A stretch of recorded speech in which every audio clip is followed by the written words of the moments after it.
tell you a story, because it goes to sales in person too. And ultimately, we do meet most of our customers at one time or another, okay? Or we should, okay, if it's possible. I was in the mortgage business. I made a fortune in the mortgage business. After I got in trouble with the stocks, as you know, okay, I had to go to jail. I spent 22 months in jail. And the fact that I have the life I have now, where I go around the world and speak to massive crowds, is a miracle unto itself. And it was a long way back to this point right now, and a lot of struggle. And I sincerely hope that most of you will never have to know the crap that I went through. Being separated from my kids, and it was awful. It really, really, I hope you cannot empathize with me, because it was awful, okay? But there was a window after I got in trouble and before I went to jail where I actually started a mortgage company, and I built it into a huge company like in a year, which was not that difficult in 2001. If any of you know, we're in the mortgage business. It was very easy to do, but I built it very quickly, and I came up with this idea to go door to door for mortgages, because I started off in door-to-door sales, my first thing. I said, I could walk down the street when rates had just dropped. I could walk down the street to any store, and the business owner must own a house. I'll just say, hey, what rate you paying? And the guy will say, I'm paying 8.5. Really, I could save you a ton of money. How hard is that to do, right? So I came up with that idea, and I wrote this little script, and I said to my partner, his wife, I said, come on, you come with me, okay? And we're gonna go up to some place. Now understand this, I want you to learn a lesson here. I already was making $50 million a year for many years. I was in the newspapers all the time. I was well known as the Wolf of Wall Street, all this crap, right?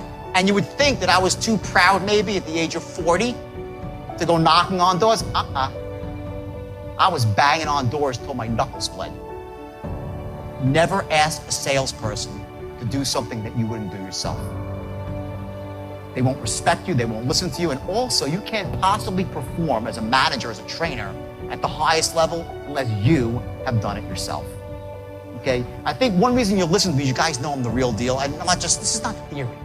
I use this to make hundreds of millions of dollars and turn morons into closers, okay? It works, okay? So I took my partner's wife and said, listen, I gave her a quick training, said, I'm gonna go down the right side of the street and you go down the left side of the street. Okay? She's like, okay, great. You know, she's a really nice girl, right? So we're going to New Rochelle, where I think hopefully no one will recognize me when I walk in the door, right? So I go it's like 30 miles away. I have a little bit of pride left, all right? So I go down. The first person I walk in, it's like a diner. They're not interested. Second person, DeRosa Seafood. I walk in, the guy behind the counter at a fish market said, hey, is the owner around? He goes, yeah, I'm the owner. Hey, my name's Jordan. I'm a mortgage broker. I'm doing refis. What are you paying? He goes, $8. He goes, like, are you kidding me? I could save you a ton of money. Open up my book, boom, boom. In 5 minutes, I closed the deal and made $8,000. 5 minutes, $8,000, all right? I go down, 2 more rejections, the fourth door, bam, a hair salon. I close the guy who's selling hairbrushes to make $11,000 on one street in 2 hours, all right? I make my way down the rest of the street, no more sales, all right? I go to the other side of the street. My partner's wife, Shelly, the nicest woman in the world, okay? She walked around with a Bible. She was a really God-fearing woman, a great woman, okay? And I walk down, and I see her sitting on a bench crying. Okay, she's like, what's wrong? She says, nobody wants any mortgages. They don't want anything. I'm like, what are you talking about? I just made 20 grand, Shelly. She's like, what do you mean? No one wants anything. I'm like, did you go to all of these stores? She's like, yeah, I walked in every store and they threw me out. I'm like, follow me, okay? I take her back to the first store, nothing. Third store, boom, I hit $8,000 in a jewelry store. The same store she walked in, I walked in 5 minutes or 30 minutes later and closed the person that threw her out. Next 3 stores down, boom, a body shop. This guy, I forgot his name. I made $12,000 in a body shop. She went into the body shop. She set up and was like, get out of here. No soliciting. Now, what was that about? It was from the first second I walked in the door and opened up my mouth, bam. I was enthusiastic, sharp as house, and most importantly, a figure of authority.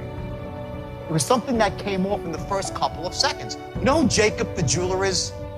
Famous jeweler. Anyone know Jacob the jeweler? Okay, a couple famous big-time jeweler. So now I build this mortgage company, right? And it's rocking and it's rolling. And I'm like 45 people, and I'm making a lot. I'm millions of dollars a year, right? And I'm still going out, and I love selling door to door, and I get off on it. So once a week, I would take 3 sales with me, and I'd go out, I just walk and knock on doors and make 50, 60 grand, like clockwork, all right? So I go and said, I'm gonna go to the jewelry district in New York. where there's just booths and booths and booths. Anyone from New York and Michael's, right? Where there's like literally 500, they're just concentrated, they're all owners. I'm like, what could be better than this? I'll make a bloody fortune. So I go into the jewelry district, right? And I go down to these 3 salesmen and tell them, I make $100,000 in an afternoon. $100,000. Finally, I loop around to the other side of the street, nothing. I walk into some really big thing, big store, right? And it's like one giant booth in the back, and I walk in with my little crew. I walk right up to some woman, I give her my pitch, and she's like, I'm paying 7.5. And then she says a couple, she says, why am I talking to you? I'm like, what do you mean? Because I never talk to, I throw everybody out of the store. Why am I talking to you? It was Jacob's wife, Angela Arabov, okay? I don't understand why I'm talking to you. Before I knew it, I was upstairs with Jacob in his office. I made $17,000 refining their house in Forest Hills, Queens. I was at their house for dinner that night. They did not know who I was. They did not know who I was, simply because my rap of confidence, the aura that I had, that I was sharp as a tack and I was an expert. Jacob told me to screw off. I was like, screw off yourself. I was pacing him and leading, matching and mirroring, being just like him, right? Angela Arabov, to this day, okay, she never considered I throw everyone out, but I did business with you.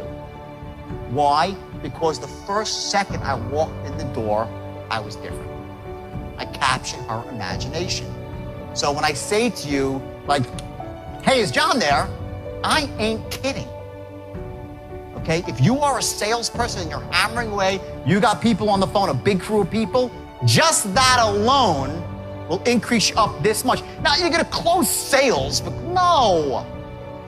But this is called the art of, ready for this? This is a great lesson. This is called, okay, this is called the art, I can't write. The art, I'm an author too. The art of not blowing it.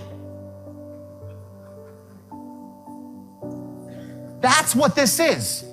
Here's the mistake so many people make, okay? If this is your straight line, okay, and you're qualifying over here, and then you're presenting here and you're closing here,